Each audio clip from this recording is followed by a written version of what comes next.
Your ship's amazing, Shepard. I've never seen a drive core like this before. I can't believe you were able to fit it into a ship this small. I'm starting to understand why you humans have been so successful. I had no idea Alliance vessels were so advanced. The Normandy's a prototype. Cutting-edge technology. A month ago, I was patching a makeshift fuel line into a converted tug ship in the flotilla. Now, I'm sitting on board one of the most advanced vessels in Citadel space. I have to thank you again for bringing me along. Traveling on a vessel like this is a dream come true for me. I had no idea you found ship technology so interesting. It comes with being a Quarian. The migrant fleet is the key to the survival of my people. Ships are our most valuable resource. But we don't have anything like this. We make do with cast-offs and second-hand equipment. We just try to keep them running for as long as we can. Some of the fleet's larger vessels date all the way back to our original flight from the Geth. I can't believe your fleet's still using ships that are 3 centuries old. They're constantly being repaired, modified, and refitted. They aren't pretty, but they work. Mostly. We've tried to make ourselves as independent as possible on the flotilla, grow our own food, mine, and process our own fuel.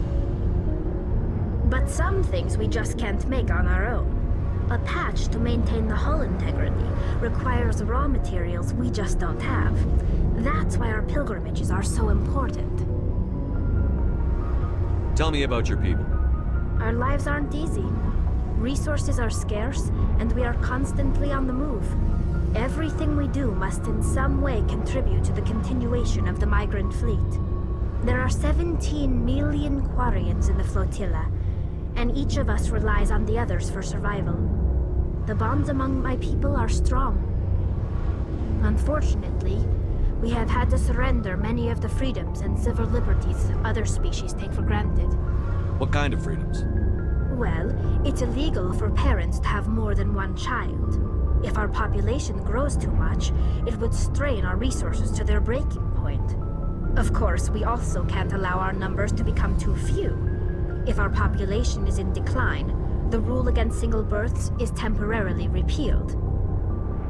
In extreme cases of population decline, incentives are even offered to encourage multiple births, though the Conclave hasn't had to take such measures in nearly a century. That's your government. The Conclave is our civilian branch of government. Each ship can elect a representative to serve on the Conclave and make decisions that affect the fleet as a whole. On matters that affect an individual ship, however, the captain has the final say. It's a tradition that dates back to the early days, when the fleet was governed by martial law. Fortunately, most captains nowadays are smart enough to have an elected council from their crew to give them advice and guidance. So the ultimate power rests with elected officials. In practice, the Conclave and the respective council for each ship tend to set the rules that govern our daily lives. But in theory, we are still under military jurisdiction. The 5 top-ranking military officials in the fleet serve on the Admiralty Board. These 5 have the power to overrule any decision by the Conclave in case of emergency. To do so requires unanimous agreement among the Admiralty, and they can only do this once. After that, the entire board must resign their posts. It's a safeguard that served us well. In nearly 3 centuries, the Admiralty Board has only overruled the Conclave 4 times. I should go. See you later.